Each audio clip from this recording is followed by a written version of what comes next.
Okay हम लोग blood को कंटिन्यू कर रहे हैं। तो उसमें ब्लड में था ना कि कंपोजिशन ऑफ सेल्स थे। तो बेसिकली क्या था कि ब्लड के कंपोजिशन जब हम लोग देखे तो उसमें दो चीज़ें थी, एक प्लाज्मा था और दूसरा फॉर्म्ड एलिमेंट था। फॉर्म्ड एलिमेंट में फिर ब्लड सेल्स वगैरह थे। तो ब्लड सेल्स के फिर कैसे कैसे डेवलपमेंट होते हैं, कैसे वो मेच्योर होता है, फिर किस तरीके के उसके लाइफ स्पैन होते हैं, वो सारी चीज़ें आगे कंटिन्यू करेंगे।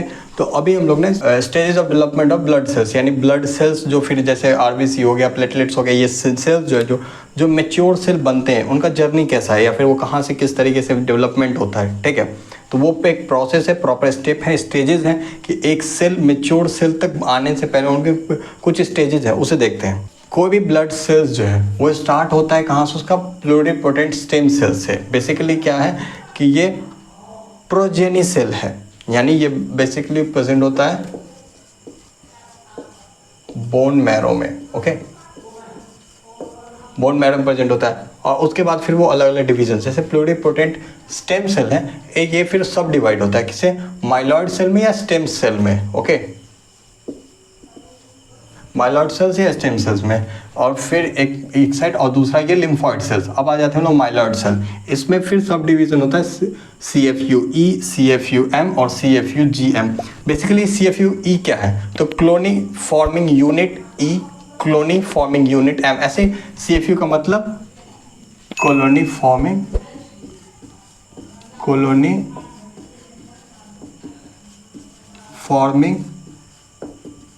यूनिट, जिसको हम लोग CFU बोलते हैं। ओके, तो ये CFU है। अब इसका भी फिर CFUE जो हुआ वो फिर अगला स्टेज क्या है, pro erythroblast. Okay, pro erythroblast का अगला स्टेज रेटिकुलोसाइट, और फिर रेटिकुलोसाइट मेच्योर होकर के RBC यानी एरिथ्रोसाइट बनता है। बेसिकली क्या है कि रेटिकुलोसाइट जो है ये ब्लड सर्कुलेशन में आ जाता है, ये सर्कुलेशन इससे ऊपर नहीं रहता है, पर ये रेटिकुलोसाइट ब्लड सर्कुलेशन में आ जाता है, फिर आगे वो मेच्योर होता है तो फिर वो एरिथ्रोसाइट बनता है। उसके फिर आगे कंडीशंस क्या क्या इसमें आते हैं वो हम आगे कंटिन्यू करेंगे तो उसमें देखेंगे। ठीक है, फिर क्या CFUM यानी क्लोनी फॉर्मिंग यूनिट M। इसमें क्या है कि ये फिर डेवलप होकर के बनता है मेगा कैरियोब्लास्ट, मेगा कैरियोब्लास्ट से मेगा कैरियोसाइट, मेगा कैरियोसाइट से बनता है थ्रोम्बोसाइट, जिसको हम लोग प्लेटलेट्स बोलते हैं। ओके, ये हो गया CFUM। Cloning forming unit GM, ये क्या है, तो फिर सब डिवाइड 3 पार्ट में, माइलोब्लास्ट, एसिनोफिल माइलोब्लास्ट और बेसोफिल माइलोब्लास्ट। माइलोब्लास्ट फिर हो गया कि न्यूट्रोफिल्स, और एसिनोफिल माइलोब्लास्ट होता है एसिनोफिल, और बेसोफिल माइलोब्लास्ट कन्वर्ट होता है या फिर डेवलप होता है बेसोफिल्स में। बेसिकली हम लोग जो ग्रैनुलोसाइट्स WBC का देखे थे ना कि WBC में ग्रैनुलोसाइट्स था, ये वही है। तो अब ग्रैनुलोसाइट कहते हैं कि इसको फिर से एक बार रिपीट कर दे कि ऐसा WBC सेल जिसमें क्या था कि जिसके साइटोप्लाज्म में ग्रैनुल्स प्रेजेंट हो गए, उसको हम लोग बोलते हैं ग्रैनुलोसाइट।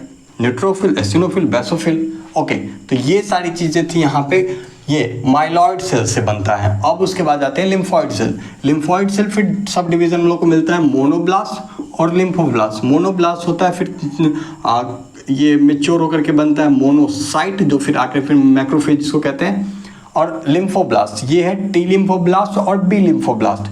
ठीक है, ये B लिम्फोब्लास्ट, T लिम्फोब्लास्ट आगे मेच्योर होकर बनता है T लिम्फोसाइट, और B लिम्फोब्लास्ट बनता है B लिम्फोसाइट। ओके, ये B लिम्फोसाइट, T लिम्फोसाइट है ना, और यहाँ पे ये मोनोसाइट। ठीक है, हम लोग यहाँ पे देखिए कि ये बेसोफिल है, एसिनोफिल, यानी कि मेच्योर सेल्स हैं, जिसको हम रेक्टेंगल के अंदर डालें बॉक्स के अंदर, ये सारे मेच्योर सेल्स हैं। Thrombocyte, erythrocyte. ओके, एक और चीज़, ये जो प्रोसेसेस हम लोग देखे हैं, अगर इस प्रोसेस को डेवलपमेंट स्टेजेस को अगर हमको समझना हो, एक लाइन में समराइज करना, एक वर्ड में समराइज करना हो, तो इसको हम लोग बोल देंगे हेमेटोपोएसिस या हीमोपोएसिस। यानी ये stage of development of blood cells, ये प्रोसेस जो है ना, इसको हम लोग बोल देंगे हेमेटोपोएसिस या हीमोपोएसिस। ओके, अब आ जाते हैं एरिथ्रोसाइट पे। एरिथ्रोसाइट या जिसको हम लोग RBC कहते हैं, रेड ब्लड सेल्स या रेड ब्लड कॉर्पसल्स।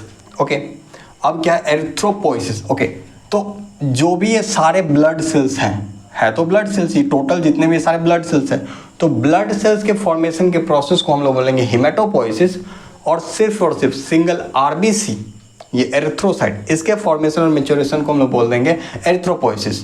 क्या है एरिथ्रोपोएसिस, क्या है process of origin, development and maturation of erythrocyte is called erythropoiesis। यानी आरबीसी का origin, development और maturation के जो प्रोसेसेस होंगे उस प्रोसेसेस को हम लोग बोल रहे हैं erythropoiesis। अच्छा, स्टेम सेल्स फिर आगे कन्वर्ट होकर के बनता है मेच्योर आरबीसी, और ये प्रोसेस होने में लगभग 7 दिन लगता है। यानी स्टेम सेल से लेकर के आरबीसी बनने में टोटल 7 डेज इन्वॉल्व होते हैं। ठीक है। The immature cell release into blood streams as reticulocyte and mature into erythrocyte over a few days within the circulation. Basically होता क्या है, ये सारे प्रोसेसेस होते हैं जिसमें रेटिकुलोसाइट, मैंने कहा था इमेच्योर आरबीसी को कहते हैं रेटिकुलोसाइट। तो ये रेटिकुलोसाइट सर्कुलेशन में आ जाता है, लेकिन क्या होता है, ये 1 से 2 दिन में, कुछ फ्यू डेज लिखा है, बेसिकली 1 से 2 दिन लगता है उसे मेच्योर होने में। तो मेच्योर होकर के फिर एरिथ्रोसाइट बनता है, और वो रेटिकुलोसाइट एरिथ्रोसाइट में जो कन्वर्ट होता है वो सर्कुलेशन में ही होता है, यानी ब्लड फ्लो में वो रेटिकुलोसाइट आपको मिल जाएगा। अलग अलग डिजीज कंडीशन में फिर हम लोग इस रेटिकुलोसाइट्स का नंबर भी चेक करते हैं कि क्या है, वो क्या बढ़ा हुआ है, घटा हुआ है। फिर आगे जब हम लोग एनीमिया के अलग अलग कंडीशंस देखेंगे तो उसमें देखेंगे कि किस तरीके से रेटिकुलोसाइट का नंबर इन्फ्लुएंस होता है, जिससे हम लोग डिजीज़ का आइडिया लगाते हैं। अच्छा, ये डिजीज़ है इस कंडीशन, फिर वो हम लोग डिटेल में देखेंगे। अभी हम लोग एरिथ्रोसाइट को कंटिन्यू करते हैं। एरिथ्रोसाइट का जो डायमीटर होता है वो होता है 7.2 माइक्रोमीटर। हेमोग्लोबिन में पोर्फायरिन नाम का एक पिगमेंट प्रेजेंट होता है, जिसकी वजह से वो आरबीसी का कलर रेड करता है। अच्छा, बाइकॉन्केव शेप इसका होता है। बेसिकली होता ये है कि सर्कुलर शेप, और यहाँ पे ये पोर्शन थोड़ा डाउन होता है और ये अप होता है। ये कॉन्केव शेप जो है ना, काफ़ी हेल्पफुल होता है आरबीसी को। आगे इसका बेनिफिट देखेंगे, इसका जो भी है वो आगे कंटिन्यू करेंगे। Non nucleated formed element of blood में, यानी इस सेल में आरबीसी में क्या होता है,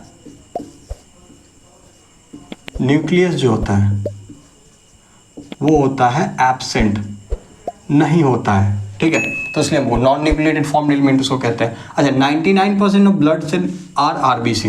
बेसिकली आपको याद होगा तो हम लोग कैसे डिवाइड किए थे कि ब्लड, फिर क्या था, प्लाज्मा और फॉर्म्ड एलिमेंट। ठीक है, इस फॉर्म्ड एलिमेंट का लगभग 99% जो होता है वो होता है आरबीसी। ठीक है, अब इसका लाइफ स्पैन क्या है, तो बेसिकली इसका लाइफ स्पैन होता है 120 डेज। अब आप लोगों के लिए वर्क ये है कि आप लोग मुझे कमेंट में बताएंगे कि न्यूबॉर्न में आरबीसी का लाइफ स्पैन क्या होता है, कमेंट सेक्शन में। ठीक है, तो इसका सर्कुलेशन में जो लाइफ स्पैन होता है वो 120 डेज होता है। होता क्यों 120 डेज, आखिर कम है, तो आरबीसी ना उसके पास न्यूक्लियस नहीं होता है, इसलिए क्या होता है, वो डिवाइड नहीं कर सकता।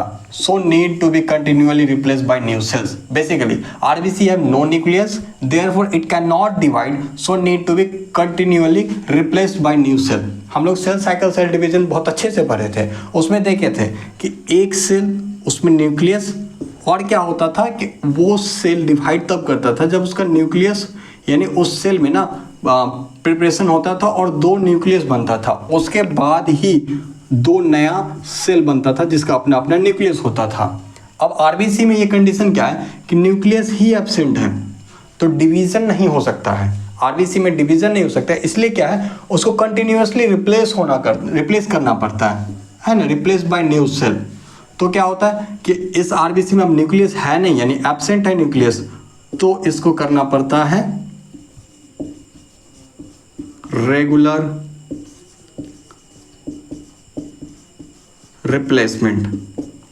कंटिन्यूअसली इसको रिप्लेस करता रहना पड़ता है, जिससे फिर नया आरबीसी सेल जो है वो बॉडी को मिलता रहता है, यानी वो सर्कुलेशन में होता है। तो ब्लड सेल में क्या, हम लोग जो टोटल ब्लड सेल्स की बात कर रहे हैं, तो यहाँ पे क्या है, 30 ट्रिलियन ब्लड सेल्स होते हैं। ठीक है, और उसमें क्या है कि ये 30 ट्रिलियन ना बॉडी का टोटल सेल का 25% हो जाता है।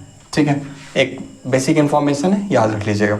अब हेमेटोक्रीट क्या है, या पैक्ड सेल वॉल्यूम। हेमेटोक्रीट को ना हम लोग packed cell volume, blood examination का रिपोर्ट वगैरह देखा होगा है ना, जो पैथोलॉजी से रिपोर्ट आता है, उस रिपोर्ट में आप लोग पीसीवी करके या हिमेटोक्रिट करके ऐसे कुछ पैरामीटर्स देखे होंगे कि ये पीसीबी का ये वैल्यू है, ये आज क्या है समझ लेते हैं। तो पीसीबी है the percentage of total blood volume occupied by RBC, यानी टोटल ब्लड वॉल्यूम में आरबीसी का सेल्स जो है ना, ये मान लीजिए आरबीसी फॉर एग्जांपल, तो टोटल ये मान लीजिए टोटल ब्लड वॉल्यूम में आरबीसी कितना स्पेस या आरबीसी कितना परसेंटेज में प्रेजेंट है, उसको हम लोग कैलकुलेट करके कहते हैं ये PCBs. For example PCB of 42% means 42% of volume of blood is composed of RBC. For example एक हम लोग के पास एक ब्लड सैंपल है जिसका क्या है पीसीबी 42% है, ठीक है। तो हम लोग ये कहेंगे कि इस टोटल ब्लड वॉल्यूम में आरबीसी का प्रेजेंस जो है वो 42% है,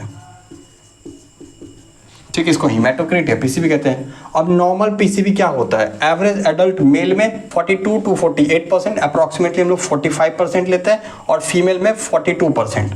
ये होता है पीसीबी। आरबीसी का बाई कॉन्केव शेप काफ़ी सारे एडवांटेजेस देता है, जैसे क्या है कि it helps in rapid and equal diffusion of oxygen and other substances. Basically क्या है, हम लोग बात जानते हैं कि आरबीसी ब्लड या आरबीसी का काम जो है वो ट्रांसपोर्टेशन का है, अलग अलग सब्सटेंसेस जैसे ऑक्सीजन, कार्बन डाइऑक्साइड, न्यूट्रिएंट्स। तो ये ट्रांसपोर्ट करने के बाद क्या है, जाके डिफ्यूज भी तो करते हैं, कहीं से रिसीव करता है, कहीं पे डिपॉजिट भी करता है, ठीक है। तो अब यहाँ पे क्या है कि ये बाई कॉन्केव शेप जो है ना हेल्प करता है किस चीज़ में, rapid and equal diffusion of oxygen and other substances, ठीक है।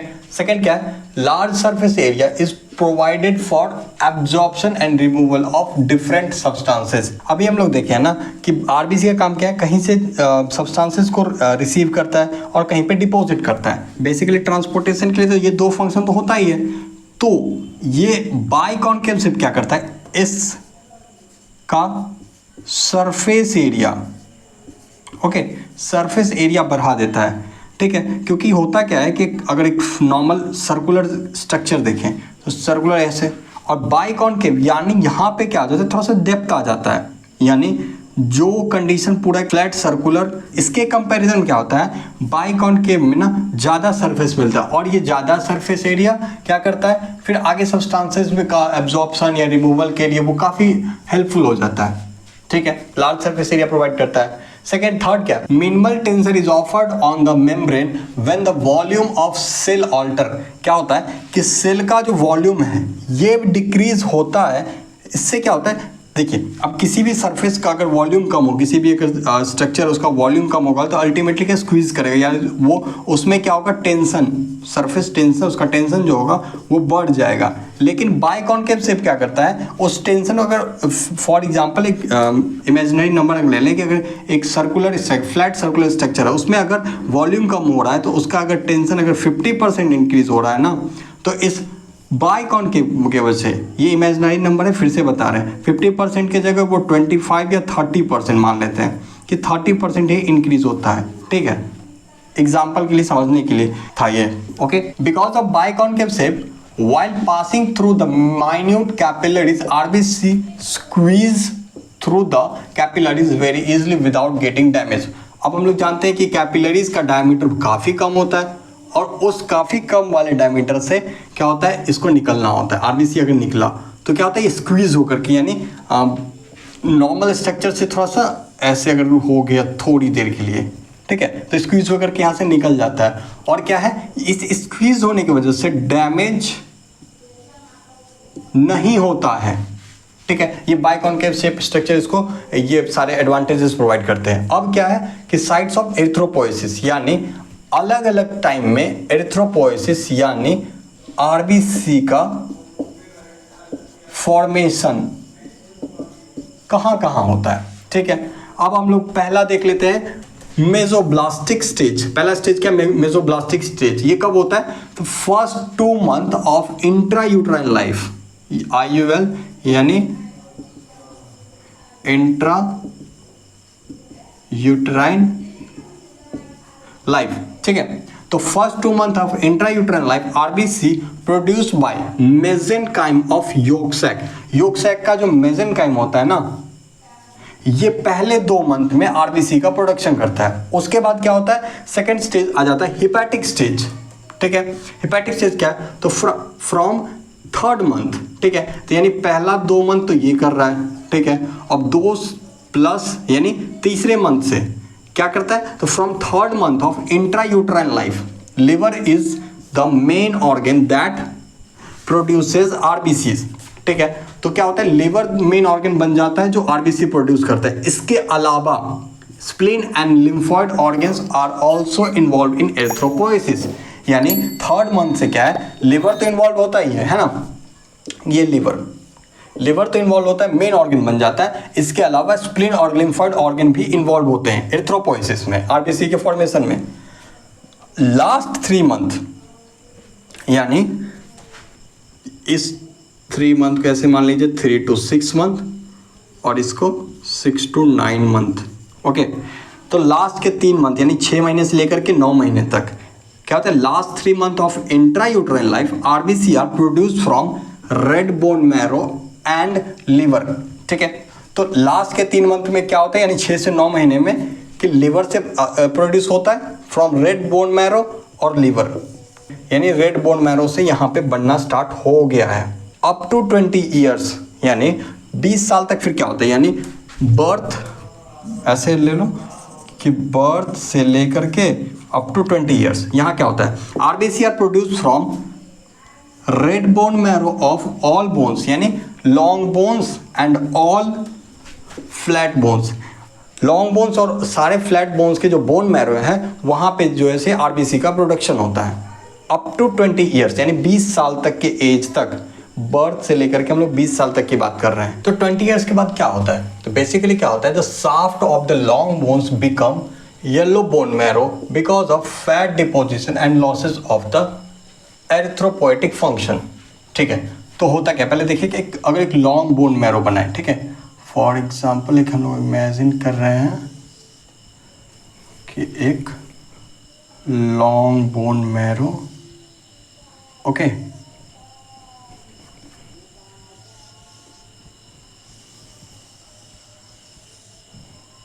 तो बोन मैरो इंटरनली प्रेजेंट होता है बोन की, तो हम लोग को ऑलरेडी पता है, ठीक है। पर होता क्या है कि जब शाफ्ट जो होता है यानी ये पोर्शन, ठीक है, इसको हम लोग बोलते हैं shaft, epiphysis, diaphysis and metaphysis, okay. तो ये शाफ्ट वाला पोर्शन में क्या होता है, 20 ईयर्स के बाद यहाँ पे ना फैट का डिपोजिशन होने लगता है, यहाँ पे फैट डिपोजिट होता है। फैट डिपोजिशन होने की वजह से क्या होता है, ये शाफ्ट का जो बोन मैरो है, ओके, ये बोन मैरो ना, ये अपना कैरेक्टर जो है या फिर इसका जो फंक्शन है, कौन सा, एरिथ्रोपोएसिस का, ये फंक्शन हो जाता है loss due to fat deposition. यानी क्या होता है कि 20 ईयर्स के बाद अब ये शाफ्ट जो है लॉन्ग बोन मैरो का, ये शाफ्ट में ना फैट का डिपोजिशन हो जाता है, जिसके वजह से यहाँ का जो बोन मैरो यानी शाफ्ट वाला पोर्शन का बोन मैरो है वो हो जाता है येलो बोन मैरो। एक्चुअली वो रेड बोन मैरो की जगह हो जाता है येलो बोन मैरो, इस फैट डिपोजिशन की वजह से, जिसकी वजह से एरिथ्रोपोएसिस यानी जो उसका फंक्शन था वो हो जाता है लॉस, ठीक है। In adults liver and spleen may produce blood cells in the bone marrow if the bone marrow is destroyed or fibrous। होता क्या है कि लिवर या फिर लिवर हुआ या स्प्लीन है, ये ब्लड सेल्स का फॉर्मेशन कर सकता है। कब कंडीशन है कि जब बोन मैरो या तो डिस्ट्रॉय हो जाए या फिर क्या फाइब्रोज हो जाए, यानी फाइब्रोसिस वहाँ पे हो जाए, तो वहाँ पे मतलब सेल डैमेज हो जाए, जो उसका पैरेन्काइमल था वो नहीं रहेगा, फाइब्रोसिस हो जाएगा वहाँ पे। तो क्या है, इस कंडीशन में वहाँ पे लिवर और स्प्लीन ब्लड सेल का फॉर्मेशन कर सकता है, ठीक है। अब क्या क्या फैक्टर्स नेसेसरी फॉर एरिथ्रोपोएसिस, यानी क्या क्या ऐसे फैक्टर्स हैं जो रिस्पॉन्सिबल है या फिर पार्टिसिपेट करते हैं एरिथ्रोपोएसिस में, जिसमें जनरल फैक्टर में आता है एरिथ्रोपोएटिन, एक हार्मोन है, ठीक है, जो किडनी से रिलीज होता है, ठीक है, याद रहे कि ये किडनी से रिलीज होता है। थायरॉक्सिन, हेमोपोएटिक ग्रोथ फैक्टर्स, ये सारी चीज़ें।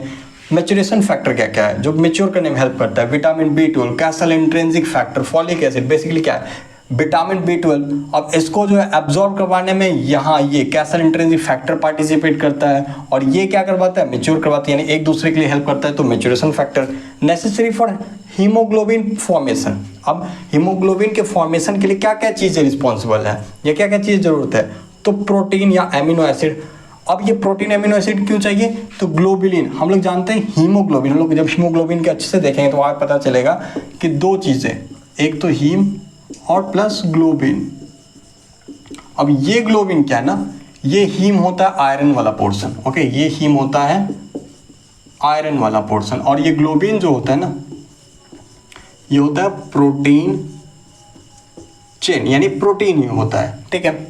तो ये ग्लोबिन, अब इस ग्लोबिन को बनाने के लिए अमीनो एसिड या प्रोटीन चाहिए होगा, ठीक है। आयरन क्यों चाहिए, हीम पार्ट, अब हम अभी बोले हैं कि ये हीम पोर्शन है, इसको आयरन चाहिए, तो ये आयरन की रिक्वायरमेंट है। कॉपर क्यों चाहिए, necessary for the absorption of iron from GIT। अब गैस्ट्रो इंटेस्टाइनल ट्रैक पे आयरन का एब्जॉर्प्शन करवाने के लिए कॉपर की रिक्वायरमेंट होती है, तो कॉपर भी चाहिए, ठीक है।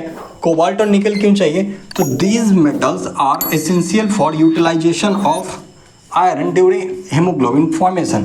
अब हीमोग्लोबिन फॉर्मेशन के दौरान आयरन का यूज जब करेंगे तो उस आयरन के यूज में पार्टिसिपेट करता है कोबाल्ट और निकेल और वो फॉर्मेशन करवाता है हीमोग्लोबिन का। विटामिन क्यों चाहिए, जैसे रिबाइवोफ्लाविन, ये विटामिन